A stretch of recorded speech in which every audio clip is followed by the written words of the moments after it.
বাংলাদেশের অনেক অঞ্চলে হঠাৎ করেই ভয়াবহ বন্যা এবং এই বন্যার কারণে তলিয়ে গেছে বাংলাদেশের অনেক অঞ্চল।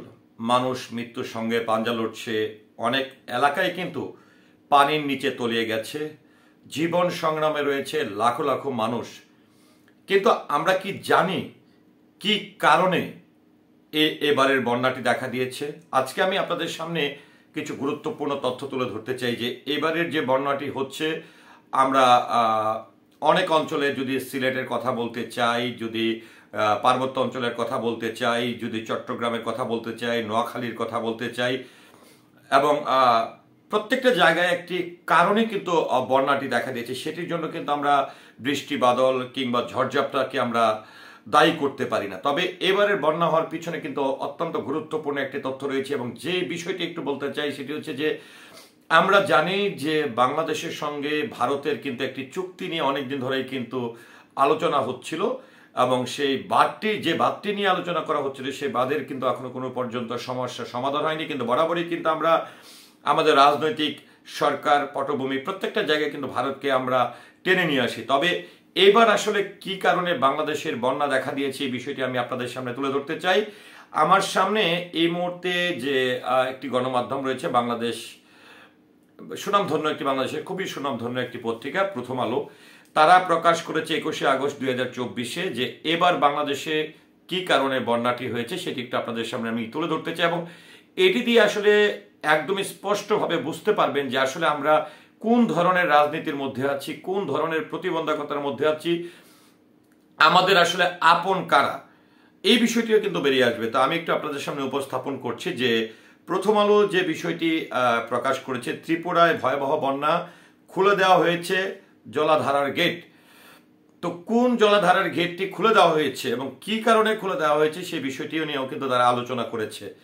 ত্রিপুরা সহ উত্তর পূর্ব ভারতের বিস্তীর্ণ অংশের টানা বৃষ্টির কারণে পরিস্থিতি জটিল হয়ে উঠেছে। ত্রিপুরার পরিস্থিতি ভয়াবহ।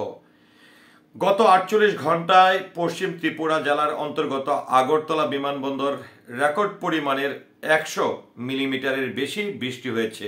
এটি বৃষ্টি হয়েছে পশ্চিম ত্রিপুরাতে এবং রেকর্ড পরিমাণের 100 মিলিমিটারেরও বেশি বৃষ্টি হয়েছে। বিমানবন্দরটি অনেকটাই উঁচুতে অবস্থিত হলেও সেখানে আংশিকভাবে পানি প্রবেশ করেছে। পশ্চিম ত্রিপুরা ছাড়াও অন্যান্য জেলা যেমন সিপাহীজলা, ধলাই, উত্তর ত্রিপুরা, গোমতি, দক্ষিণ ত্রিপুরা ও উনাকুটি অংশবিশেষ জলের তলায় ডুবিয়ে গেছে। এই পরিস্থিতিতে ভারতের আবহাওয়া দপ্তর দ্বিতীয় সর্বোচ্চ কমলা সতর্কতা জারি করেছেন। এই সতর্কতার অর্থ রাস্তাঘাট, নদীনালা ও নিচু এলাকা বিপদগ্রস্ত। বিভিন্ন অঞ্চলে বিদ্যুৎ সরবরাহ ব্যাহত হয়েছে এবং ভূমিধসও বেড়েছে। তো এখন যেটি হচ্ছে যে আসলে বাংলাদেশে আজকে যদি ত্রিপুরা বা এই অঞ্চলগুলোতে হয়ে থাকে, যেটি আমরা দেখছি যে কিন্তু বাংলাদেশে আসলে কেন বন্যা হচ্ছে, বাংলাদেশে পানি কোত্থেকে আসলো, কিভাবে আসলো, এই বন্যাটির কারণ কি? যেরকমটা ত্রিপুরায় বলা হচ্ছে যে প্রচুর বৃষ্টি হয়েছে এবং বৃষ্টির কারণে তারা কমলা সংকেত দিয়েছে এবং বিপদ সংকেত দিয়েছে। কিন্তু বাংলাদেশে কি আমরা এরকম ভাবে বন্যা হওয়ার মতন যে পরিস্থিতি আমরা দেখছি এবং বিভিন্ন গণমাধ্যমে কিন্তু দেখছি, সামাজিক যোগাযোগ মাধ্যমে দেখছি যে বাংলাদেশে এবার সবচেয়ে বেশি ভয়াবহ বন্যা হওয়ার সম্ভাবনা রয়েছে। তো বাংলাদেশে কি কারণে বন্যাটি হয়েছে এবং বাংলাদেশের এই কঠিন পরিস্থিতির জন্য আসলে কারা দায়ী, কোন দেশ দায়ী বা কি দায়ী হতে পারে, কোন বিষয়টি প্রধান সেটি নিয়ে একটু আলোচনা করছি। ত্রিপুরায় বাংলাদেশ ঘেঁষা খোয়াই জেলার প্রশাসন সর্বোচ্চ লাল সতর্কতা জারি করেছেন, কারণ খোয়াইল নদের পানির স্তর বিপজ্জনকভাবে বেড়ে গেছে বলে জেলা প্রশাসক জানিয়েছেন। পরিস্থিতি মোকাবেলায় 31 বছর পর মধ্য ত্রিপুরা ধলাই জেলার বিশাল জলধারা ডুম্বুরের 41 বর্গমিটার এক দিক থেকে জল যাওয়ার গেট, স্ল্যাব গেট এর তিনটির মধ্যে একটি খুলে দেওয়া হয়েছে। অর্থাৎ দেখেন, বাংলাদেশে বন্যা হওয়ার জন্য যেটি মূল কারণ সেটি হচ্ছে যে পরিস্থিতি মোকাবেলায় 31 বছর পর, অর্থাৎ 31 বছর পর মধ্য ত্রিপুরা ধলাই জেলার বিশাল জলধারা যেটি ডুম্বুরের 41 বর্গ কিলোমিটার একটি দিক থেকে জলধারার গেট, স্ল্যাব গেট তিনটির মধ্যে একটি খুলে দেওয়া হয়েছে, অর্থাৎ যে স্থল গেটটি খুলে দেওয়া হয়েছে, অর্থাৎ ভারত থেকে পানি প্রবেশ করার জন্য ভারত সরকার কিন্তু এই একটি স্ল্যাব গেট কিন্তু খুলে দিয়েছে, এবং যার ফলে কিন্তু এই পানিটি বাংলাদেশে প্রবেশ করছে। এর জেরে বাংলাদেশের কিছু অংশ প্লাবিত হওয়ার আশঙ্কা রয়েছে, এটি কিন্তু এরই মধ্যে আমরা দেখছি। নদীর ভাত ভেঙে যাওয়ার আশঙ্কাতেই এই গেট খুলে দেওয়া হয়েছে, কিন্তু তাতে পরিস্থিতির উন্নতি না হয়ে অবনতি হয়েছে তা জোর দিয়ে বলা যাচ্ছে না। রাজ্যের এক জ্যেষ্ঠ সরকারি কর্মকর্তা আজ বুধবার রাতে প্রথম আলোকে বলেছে, গেট খুলে না দিলে জলধারা ফেটে গোটা অঞ্চল জলের তলায় চলে যেত। কিন্তু গেট খুলে দেওয়ার ফলে এখন নদী নালার জলের মাত্রা বেড়ে গেছে, কি করা উচিত ছিল তা নিয়ে বিভ্রান্তি রয়েছে। অর্থাৎ দেখেন, সেটি বলছিল যে যদি ওই স্লট বা গেটটি খুলে না দেওয়া হতো তাহলে তারা বলছিল যে বাঁধটি রয়েছে বাংলাদেশের সঙ্গে, সে বাঁধটি ভেঙে যাওয়ার সম্ভাবনা রয়েছে।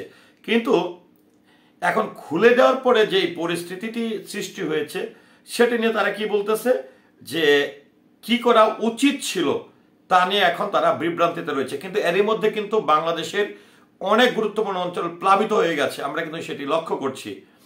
ত্রিপুরার মোট 10টি প্রধান নদীর মধ্যে আজ বিকেল পর্যন্ত 9টি নদীতে পানি একদম বিপদসীমার উপর দিয়ে কিন্তু বইছিল। মনে করা হচ্ছে রাতে বৃষ্টি হলে আগামীকাল সকালের মধ্যে সবকটি নদীর পানি বিপদসীমার উপরে চলে যাবে। অর্থাৎ যদি বৃষ্টি হয়, আজকে রাতেও যদি বৃষ্টি হয় তাহলে একদম সবকিছু বিপদসীমার উপর দিয়ে যাবে। যদি ভারতে সেই পরিস্থিতি হয়, বাংলাদেশের পরিস্থিতি আরো ভয়াবহ হতে পারে। রাজধানীর আগরতলার প্রায় সব প্রধান সড়ক হাঁটু সমান জলের মধ্যে রয়েছে। অর্থাৎ আগরতলাতে প্রায় যে রাস্তাগুলো রয়েছে সেই রাস্তাগুলোতে হাঁটু সমান পানি কিন্তু জমাট হয়ে গেছে এবং স্বাভাবিক জীবনযাত্রার প্রায় পুরোপুরি ব্যাহত হয়েছে। বুধবার রাতে আরো বৃষ্টির পূর্বাভাস দেওয়া হয়েছে, তাই প্রশাসনের পক্ষ থেকে বড় ধরনের বিপদের আশঙ্কা ইঙ্গিত দিয়ে সাধারণ মানুষকে পাকা বাড়িতে, উঁচু স্থানে বা নিরাপদ সরকারি আশ্রয় শিবিরে যেতে বলা হয়েছে। স্থানীয় মানুষ প্রথম আলোকে জানিয়েছেন, গত বেশ কয়েক দশকে এরকম বন্যা তারা দেখেননি। রাজ্যের সরকারের তরফে প্রাথমিক ত্রাণের কাজ ইতিমধ্যে শুরু করেছেন। ত্রিপুরার মুখ্যমন্ত্রী মানিক সাহা বুধবার কেন্দ্রীয় স্বরাষ্ট্রমন্ত্রী অমিত শাহের সঙ্গে বন্যা পরিস্থিতি নিয়ে কথা বলেছেন। বিপজ্জনক পরিস্থিতি মোকাবেলার জন্য জরুরি পরিস্থিতিকালীন নিরাপত্তা বাহিনী এনডিআরএফ সদস্য সংখ্যা বাড়ানোর আবেদন জানিয়েছেন মুখ্যমন্ত্রী। স্বরাষ্ট্রমন্ত্রীর প্রয়োজনীয় সহায়তা আশ্বাস দিয়েছেন বলে জানানো হয়েছে। রাজ্য সরকার আপাতত আগামীকাল স্কুল ও কলেজ বন্ধ রাখার সিদ্ধান্ত নিয়েছে। তো এখন আসলে আমি আপনাদেরকে একটু প্রথমে যে ত্রিপুরা বা এখানে যেটি বলা হয়েছিল যে কোথায় আসলে প্রথমে ত্রিপুরা বাংলাদেশ ঘেঁষেই যে খোয়াই জেলার প্রশাসনের সর্বোচ্চ লাল সতর্কতা জারি করেছেন। অর্থাৎ ত্রিপুরা ভারত রাজ্যে যখন এই যে প্লাবিত হয়েছে বা এই বন্যা দেখা দিয়েছেন তখনই কিন্তু এখানে যেটি বলা হয়েছিল, আমি একটু আবার আপনাদেরকে বলতে চাই যে 31 বছরে এরকম পরিস্থিতি ত্রিপুরা ধলাই জেলার বিশাল জলধারার এই পরিস্থিতি কিন্তু তারা দেখেনি, এবং 41 বর্গ কিলোমিটার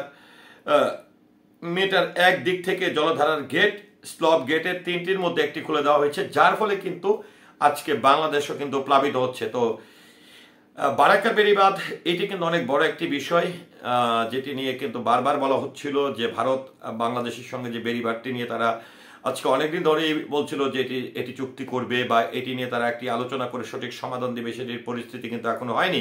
তবে এই বর্তমান সময় বাংলাদেশ সরকারের কাছে কিন্তু বারবার বলা হচ্ছে সেই ভারতের এই বেড়িবাঁধকে অপেক্ষা না করে আমরা বাংলাদেশের মধ্যে ধরেন একটি বাঁধ তৈরি যদি আমরা করতে পারি, এটি আমারও মনে হয় যে এটি আসলে সঠিক সিদ্ধান্ত হবে। তবে যাই হোক, আসুন আমরা সবাই মিলে বাংলাদেশের এই বন্যা পরিস্থিতি মোকাবেলা করি।